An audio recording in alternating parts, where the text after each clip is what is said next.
Baik, bismillahirrahmanirrahim. Assalamualaikum warahmatullahi wabarakatuh. Waalaikumsalam warahmatullahi wabarakatuh. Sebelumnya terima kasih kepada Ibu Dosen Anakku karena telah memberikan kami kesempatan untuk mempresentasikan hasil kerja kelompok kami. Di sini saya perwakilan dari kelompok 8. Saya dipercayakan sebagai moderator. Saya mewakili dari 3 kelompok pada hari ini, yaitu kelompok 8, 9, dan 10. Untuk tidak membuang waktu, saya akan memberikan waktu kepada pemateri kelompok 8 untuk mempresentasikan hasil kerja kelompok mereka. Kepada pemateri saya persilahkan. Terima kasih kepada saudara moderator yang telah memperkenalkan saya mempresentasikan hasil. Maka dari kami berperan guru dalam penyelenggaraan program bimbingan di sekolah dasar. Sekolah dasar merupakan tempat pertama bagi anak untuk memperoleh pendidikan formal dan belajar. Pada jenjang ini anak mengalami perkembangan besar dalam aspek fisik, intelektual, sosial, dan emosional. Oleh karena itu, kebutuhan bimbingan yang juga besar agar potensi anak dapat berkembang secara guru sebagai kelompok A pendidikan sekolah dasar memiliki peran penting dilakukannya belajar dan juga sebagai pembimbing belajar kebanggaan.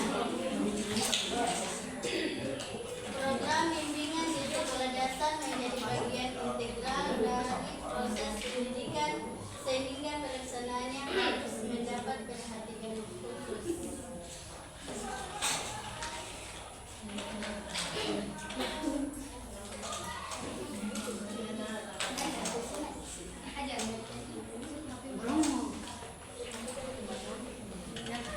Apa pengertian program bimbingan di sekolah dasar? Bagaimana peranan guru dalam pelaksanaan program bimbingan di sekolah dasar? Program bimbingan adalah suatu kegiatan yang dirancang secara sistematis, berkesinambungan dan terarah untuk membantu peserta didik mencapai perkembangan optimal.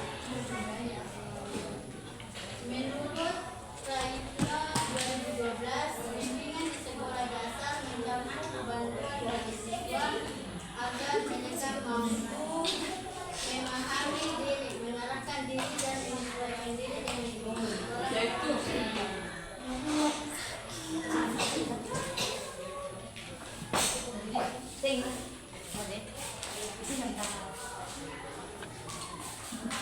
Apa itu?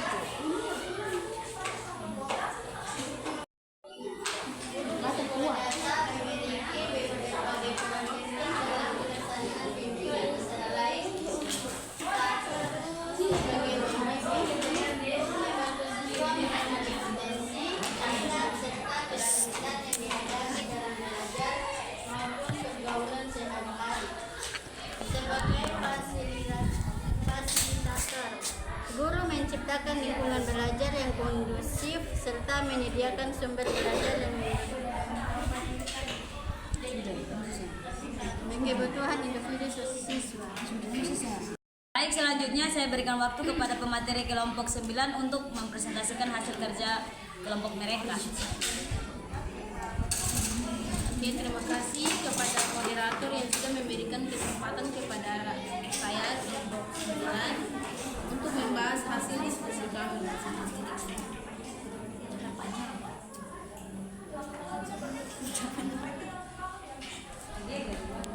Pengertian administrasi pendidikan. Administrasi pendidikan pada dasarnya merupakan serangkaian kegiatan yang dilakukan secara terencana dan terorganisir untuk mencapai tujuan pendidikan secara efektif dan efisien. Kata administrasi sendiri berasal dari bahasa Latin ad yang berarti kepada dan ministra yang berarti melayani atau mengatur. Dengan demikian, secara umum administrasi dapat diartikan sebagai proses pembantu melayani atau mengelola berbagai kegiatan agar tujuan tertentu dapat tercapai dengan baik. Dalam konteks pendidikan, administrasi tidak hanya terbatas pada kegiatan pencatatan atau persiapan data, tetapi mencakup seluruh proses pengelolaan lembaga pendidikan. Hal ini termasuk perencanaan, pengorganisasian, pengarahan, pengawasan, serta evaluasi terhadap semua aktivitas pendidikan yang berlangsung di sekolah maupun di lembaga pendidikan lainnya. Menurut Mulyasa 2014, administrasi pendidikan adalah seluruh kegiatan yang berkaitan dengan pengaturan, pengelolaan, dan pengendalian seluruh sumber daya pendidikan agar tujuan pendidikan dapat tercapai secara optimal.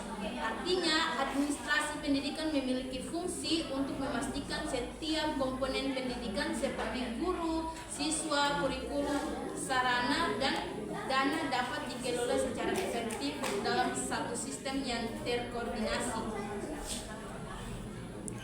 Yang kedua yaitu fungsi dan ruang lingkup administrasi pendidikan. Yang satu, fungsi administrasi pendidikan. Administrasi pendidikan memiliki peran penting dalam mengatur seluruh kegiatan di lembaga pendidikan agar berjalan secara terarah, efisien, dan sesuai tujuan yang telah ditetapkan.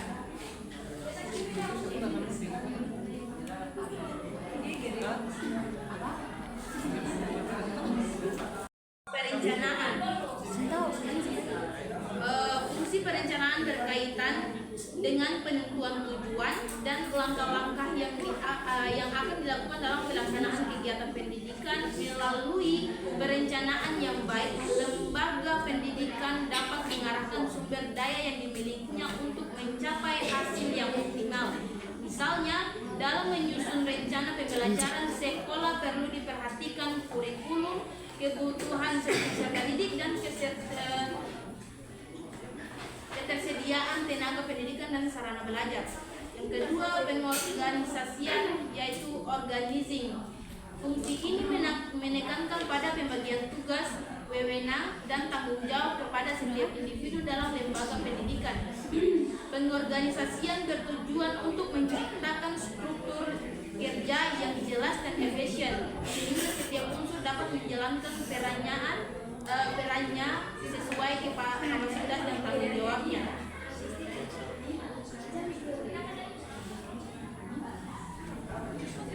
Misalnya kepada kegiatan pendidikan berjalan selaras. Yang ketiga, pengarahan atau directing. Pengarahan berhubungan dengan upaya memberikan motivasi, bimbingan, serta arahan kepada seluruh anggota organisasi pendidikan agar mampu bekerja sesuai rencana.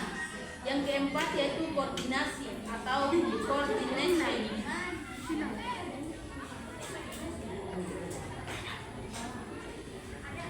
Koordinasi dilakukan untuk menyatukan seluruh kegiatan yang ada di lembaga pendidikan agar tidak terjadi tumpang tindih pekerjaan atau konflik antar bagian. Fungsi koordinasi memastikan bahwa setiap bagian bekerja saling mendukung satu sama lain untuk mencapai tujuan lembaga. Oke, itu saja yang perlu saya bahas. Saya kembali kepada moderator. Baik, selanjutnya saya berikan waktu kepada pemateri kelompok 10 untuk mempresentasikan hasil kerja kelompok mereka. Kepada pemateri saya persilakan. Ini, Mbak. Assalamualaikum warahmatullahi wabarakatuh. Waalaikumsalam warahmatullahi wabarakatuh. Baik, moderator atas waktunya. Di sini karena pemateri kelompok 9 sudah membaca lengkap materi administrasi pendidikan, di sini saya hanya akan membacakan poin-poin pentingnya saja. Ada beberapa poin. Yang pertama, administrasi pendidikan itu pengertian. Administrasi pendidikan itu adalah proses perencanaan, pengorganisasian, pengarahan, dan pengawasan sumber daya pendidikan untuk mencapai tujuan pendidikan yang efektif dan efisien. Terus poin kedua, fungsi administrasi pendidikan. Yang pertama, perencanaan, yaitu menentukan tujuan dan strategi pendidikan. Yang kedua, pengorganisasian atau mengatur sumber daya manusia, keuangan, dan fasilitas.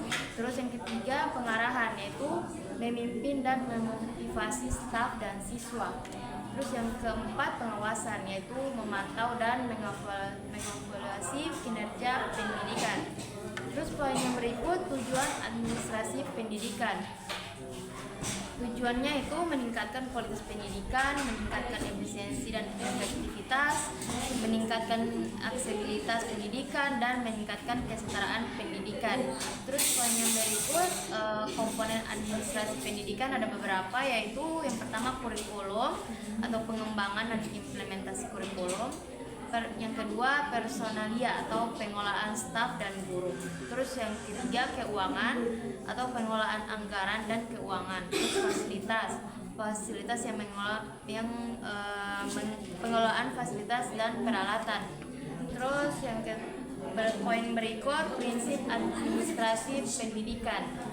Yang pertama ada demokrasi atau pengutamaan partisipasi dan kesetaraan, efisiensi, efektivitas yang mencapai tujuan pendidikan, dan transparansi atau mengutamakan keterbukaan dan akuntabilitas. Jadi itulah penyampaian materi dari kelompok 10 mengenai poin-poin penting administrasi pendidikan. Kurang dan lebihnya mohon maaf. Wassalamualaikum warahmatullahi wabarakatuh. Waktu saya kembalikan kepada moderator. Itulah hasil presentasi dari masing-masing kelompok, yaitu kelompok 8, 9, dan 10. Selanjutnya kami masuk ke sesi tanya jawab. Di sini kami batasi satu kelompok cuma 2 pertanyaan. Jadi genap dari ketiga kelompok 2 kali 3 sama dengan 6. Oke, kepada teman-teman saya berikan kesempatan yang ingin bertanya, silakan bertanya. Bismillahirrahmanirrahim. Assalamualaikum warahmatullahi wabarakatuh. Waalaikumsalam warahmatullahi wabarakatuh. Terima kasih kepada saudari moderator yang telah memberikan saya waktu untuk bertanya. Di sini pertanyaan saya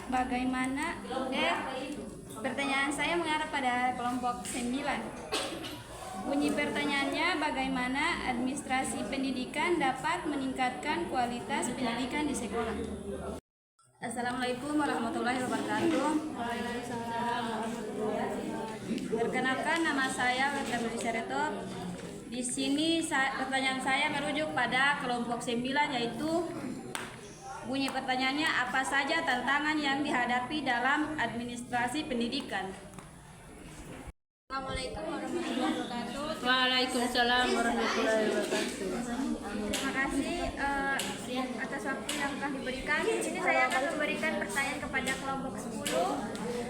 Apa saja peran dan tanggung jawab administrator dalam pendidikan? Sudah.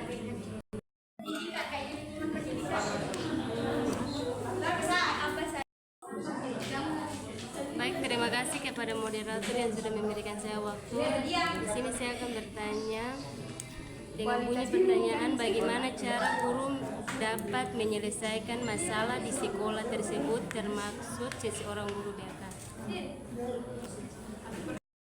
Assalamualaikum warahmatullahi wabarakatuh. Waalaikumsalam warahmatullahi wabarakatuh. Perkenalkan, nama saya Hamid Soa. Di sini saya akan memberikan pertanyaan kepada kelompok 8. Dengan pertanyaan, jelaskan tujuan adanya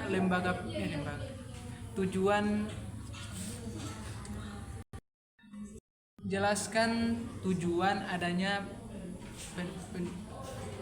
administrasi pendidikan di sekolah. Assalamualaikum warahmatullahi wabarakatuh. Waalaikumsalam warahmatullahi wabarakatuh. Perkenalkan, nama saya Jatuh Kamtela, ingin bertanya ke kelompok 8. Pertanyaannya yaitu bagaimana guru BK dapat membantu siswa untuk mengatasi masalah pribadi seperti masalah keluarga atau pergaulan dan emosi, ya seperti itu. Baik, mohon perhatiannya teman-teman, mohon perhatiannya juga saudari Ika dari pemateri atas nama Putri Ani Kiliobas ingin menjawab pertanyaan Anda. Waktu saya berikan kepada pemateri. Baik, yang menjadi pertanyaan saudari kita yaitu peran administrasi pendidikan dalam meningkatkan kualitas pendidikan di sekolah. Jadi, satu, pertanyaan yang tepat, yaitu planning. Administrasi pendidikan membantu sekolah menyusun rencana kerja yang jelas dan realistis, baik jangka pendek maupun jangka panjang. Dampaknya yaitu program sekolah sesuai dengan kebutuhan peserta didik, penggunaan anggaran dan sumber daya menjadi lebih efisien. Yang ketiga, tujuan pendidikan tercapai secara terarah. Contohnya yaitu penyusunan rencana kerja dan anggaran sekolah dalam bentuk RKAS yang sesuai dengan visi dan misi sekolah. Yang kedua yaitu pengorganisasian yang efektif, yaitu organizing, yaitu administrasi memastikan pembagian tugas dan tanggung jawab antara kepala sekolah, guru, staf, dan siswa berjalan jelas. Dampaknya yaitu koordinasi antar bagian menjadi lebih baik. Setiap orang tahu perannya dalam mencapai tujuan sekolah. Contohnya pembentukan tim manajemen sekolah atau gugus tugas kurikulum. Baik, terima kasih. Saya kembali kepada Pertanyaan Anda. Iya, Kepada Ketua. Oke, baik. Yang menjadi pertanyaan kita yaitu apa saja tantangan yang dihadapi dalam administrasi pendidikan. Satu yaitu keterbatasan sumber daya manusia, sumber daya finansial, sarana dan prasarana. Yang kedua yaitu adaptasi terhadap teknologi. Perkembangan teknologi yang cepat menuntut administrasi pendidikan beralih ke sistem digital, misalnya e-administration, data online, sistem informasi sekolah. Tantangan muncul pada kurangnya pelatihan bagi staf, resistensi terhadap perubahan, dan keterbatasan infrastruktur digital. Yang ketiga, kebijakan dan regulasi dinamis. Perubahan kurikulum, sistem akreditasi, dan regulasi pendidikan yang sering berubah menuntut fleksibilitas administrasi. Yang kedua yaitu implementasi kebijakan baru seringkali lambat karena kurangnya koordinasi antar lembaga. Baik, terima kasih. Saya kembali kepada moderator. Baik, saudari Elisa, apakah Anda sudah paham? Sudah. Saudari Ika, bagaimana pertanyaan jawaban tadi? Oke, sudah. Baik, izin saya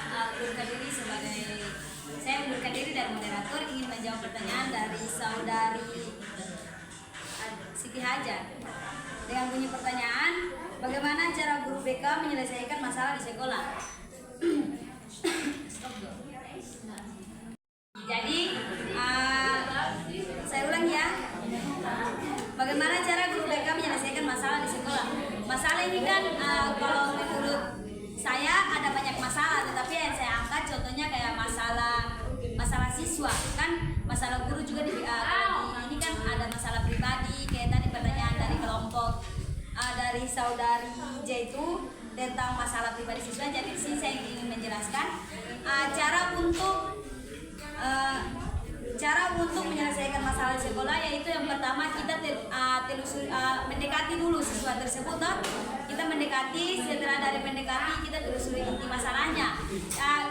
Pertama telusuri masalah dulu. Kalau memang masalah itu kalau bisa diselesaikan dengan baik-baik, kita mendekati siswanya dulu, cari kebenaran kenapa sampai siswanya buat masalah di sekolah. Kalau memang ada rasa ketidakpuasan karena guru membimbing atau mendidik, jadi itu kan bisa jadi satu masalah. Jangan sampai nanti siswanya tidak nyaman sama guru tersebut, makanya siswanya ingin terus-terus buat masalah. Oke, jelas dari saya. Lagi saya sebagai moderator, apakah saudari Siti Hajar mengerti apa yang saya pahami? Ya, sudah. Baik, mohon perhatiannya saudari Ririn, saudari pemateri kelompok 10 ingin menjawab pertanyaan Anda. Assalamualaikum warahmatullahi wabarakatuh. Waalaikumsalam warahmatullahi. Baik, terima kasih moderator atas waktunya. Di sini saya akan menjawab pertanyaan dari saudari Ririn. bunyi pertanyaannya, apa peran dan tanggung jawab administrator dalam pendidikan? Jadi peran administrator itu sebagai pemimpin. Yang pertama sebagai pemimpin, yang dimana dia harus memimpin dan memotivasi staf dan siswa untuk mencapai tujuan dalam pendidikan. Terus yang kedua, manajer. Dia juga bisa mengatur dan mengelola sumber daya pendidikan seperti keuangan, fasilitas, dan personalia. Terus yang ketiga, sebagai pengambil keputusan, yang dimana dia dapat mengambil keputusan yang tepat dan strategis untuk meningkatkan kualitas pendidikan. Terus perannya juga sebagai komunikator, yang dimana harus berkomunikasi yang efektif dengan staf, siswa, orang tua, dan masyarakat. Terus tanggung jawabnya yaitu untuk harus mengembangkan visi dan misi sekolah, mengatur kurikulum yang relevan dan efektif, mengelola keuangan sekolah secara efektif dan efisien, mengelola staf dan guru, termasuk rekrutmen, pelatihan, dan evaluasi. Terus yang terakhir, mengatur fasilitas dan peralatan sekolah. Itu jawaban dari saya, kurang lebihnya mohon maaf. Waktu saya kembalikan kepada moderator. Baik, itulah hasil presentasi hasil kelompok 9. Apakah saudari Ririn bisa dipahami? Bisa, terima kasih. Assalamualaikum warahmatullahi wabarakatuh. Waalaikumsalam warahmatullahi wabarakatuh. Di sini saya akan menjawab pertanyaan dari saudara Gebi dengan bunyi pertanyaan, jelaskan tujuan adanya administrasi di sekolah. Gebi. Di sekolah adalah untuk meningkatkan kualitas pendidikan dengan cara mengelola sumber daya dan kegiatan sekolah secara efektif. Administrasi sekolah bertujuan untuk meningkatkan efisien proses pendidikan, meningkatkan transportasi dan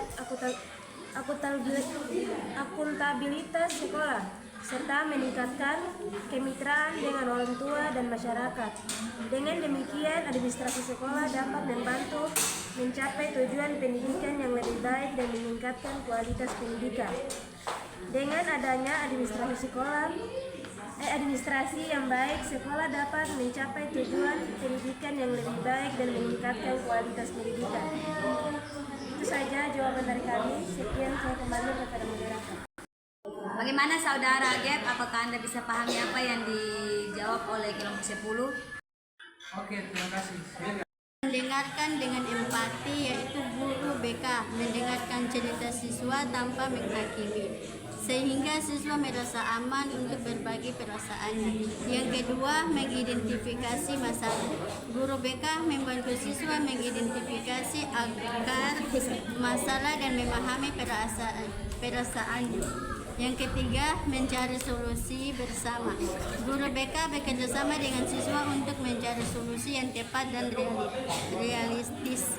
Yang keempat, memberikan cukup. Ya, sudah. Oke, baik. Baik, itulah hasil jawaban dari pemateri kelompok 8. Apakah saudari J itu bisa memahami? Oke, terima kasih. Baik teman-teman, itulah hasil presentasi dari kelompok 8, 9, dan 10.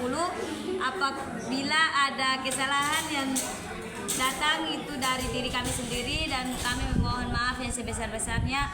Jazakumullah khairan katsiran. Wassalamualaikum warahmatullahi wabarakatuh. Waalaikumsalam warahmatullahi wabarakatuh.